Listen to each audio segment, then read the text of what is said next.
सबको यीशु। आज हम मन चिंतन करेंगे यूक्रिस्ट या परम प्रसाद की स्थापना और उनका महत्व। हम देखते हैं सारे सुसमाचार में इसका वर्णन है। संत लूकस के सुसमाचार में अध्याय 22 वाक्य 19 में लिखा है, उन्होंने रोटी ली और धन्यवाद की प्रार्थना पढ़ने के बाद उसे तोड़ा और वह कहते हुए शिष्यों को दिया, यह मेरा शरीर है जो तुम्हारे लिए दिया जा रहा है, ये मेरी स्मृति में किया करो। और इसी तरह उन्होंने भोजन के बाद ये कहते हुए प्याला लिया, ये प्याला मेरे रक्त का नूतन विधान है, ये तुम्हारे लिए बहाया जा रहा है।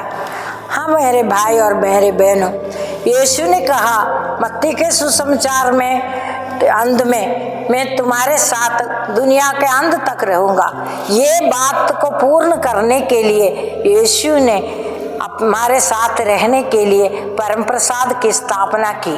परम प्रसाद ऐसा एक संस्कार है, यहाँ बलि वस्तु और बलि वेदी और बलि चढ़ाने वाला, मतलब बलि वस्तु है, हम रोटी लेकर आते हैं, उसको परम प्रसाद के रूप में यीशु के शरीर और रक्त के रूप में रूपांतरित करते हैं पवित्र आत्मा के द्वारा। अगर हम उस वचनों को पढ़ेंगे, जो स्थापना का वचन बहुत लंबा है, मत्ती के सुसमाचार, यूहन्ना के सुसमाचार में अच्छा वर्णन है, उसमें हम देखते हैं कि यीशु स्वयं इसकी स्थापना करते हैं। तो और बलि चढ़ाने वाला, परम प्रसाद के समय बलि चढ़ाने वाला यीशु है और बलि वस्तु भी यीशु है, क्योंकि रूपांतरण हुआ रोटी परम पिता को चढ़ा रहे हैं। किसके लिए चढ़ा रहे हैं?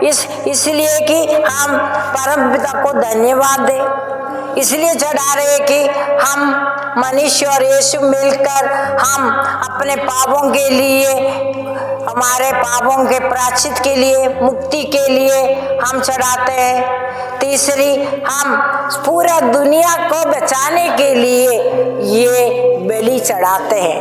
और इसमें ये हम विश्वासियों के लिए ये सच्चाई है कि इसमें जीवन यीशु उतर कर आते हैं। ये रोटी में हम देखते हैं, रोटी लेके आते हैं बलि वस्तु के रूप में, उसमें इतना हम भक्ति नहीं है, पर एक बार ये बलि के रूप में रूपांतरण हो गया, यीशु के शरीर और रक्त में रूपांतरण हुआ, तो हम भक्ति भाव से इसको संभालते हैं और पुरोहित इसको हमारे बलिवेदी में बहुत संभाल कर रखते हैं, हमें देते हैं। और बचा हुआ जो रोटी है उसको भी हमारे चर्चस में रखते हुए एक मोमबत्ती जलाते हैं, दिखाने के लिए यहाँ यीशु जीवंत ईश्वर उपस्थित है। यीशु के बारे में, इसके बारे में जो जानकारी है, जो विश्वास है, अगर कोई भी विश्वासी यीशु को पहचान लिया परम प्रसाद में, वो कभी कैथोलिक कलीसिया को छोड़कर नहीं जाएगा, क्योंकि कैथोलिक कलीसिया में ही यीशु की उपस्थिति रोटी और दाहरस में मिलता है। तो ये रोटी यीशु की उपस्थिति, हम यीशु से मिलकर हम ईश्वर को धन्यवाद, ये हम जानते हैं एक बलिदान में वचन का घोषणा होती है, हम अपने सबसे पहले हम पाप स्वीकार करते हैं, इसके बाद वचन की घोषणा होते हैं और वचन को तोड़ कर उसका मर्म समझाते हैं। इसके बाद हम पूरा दुनिया के लिए मध्यस्थ करते हैं, इसके बाद हम ईश्वर को धन्यवाद फिर से करते हैं और हम एक साथ एक बलि अर्पण यीशु के साथ जुड़कर हम परम पिता को चढ़ाते रहते हैं। तो दुनिया में कहते हैं कि एक सेकंड में 3 परम प्रसाद कम से कम ऊपर ईश्वर के चरणों में रखते हैं, मतलब ये बलि, इसकी वजह से दुनिया बज रहे, ऐसे भी एक सोच है। और साथ साथ हम जानते हैं, हम विश्वासी के अलावा या कहीं अधिक एक शैतानी ताकत वाला इसका महत्व समझते हैं। इसलिए शैतान सेवक लोग आज परम प्रसाद को चोरी करके ले जाने की कोशिश करते हैं, क्योंकि उसमें यीशु स्वयं है। उनको अपमान करने से ये शैतान को खुशी मिलता है और शैतान सेवकों को भी।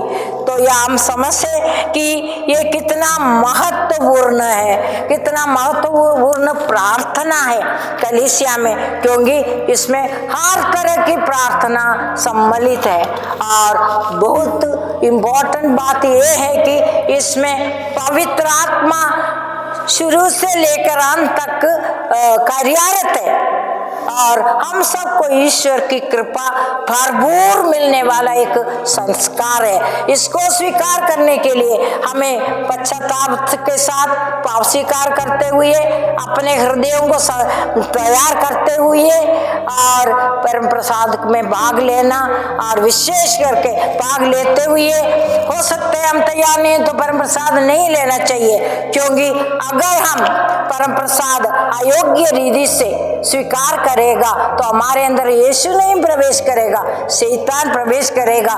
जैसे यूदस ने बिना तैयारी से परम प्रसाद में अंतिम भोजन के समय लिया और उसके अंदर शैतान प्रवेश करके हम जानते हैं यूदस का जीवन कैसे अंधु हुआ। इसीलिए हम सावधान रहे।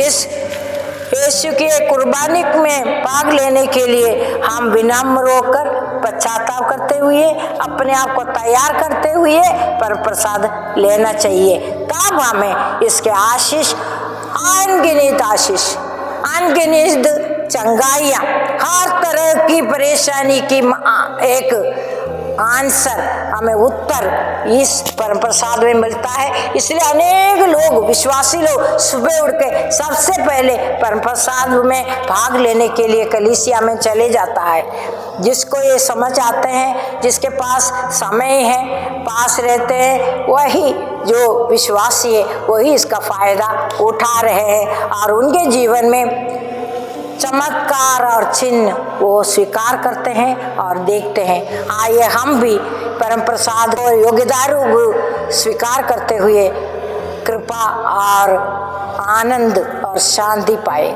आमीन।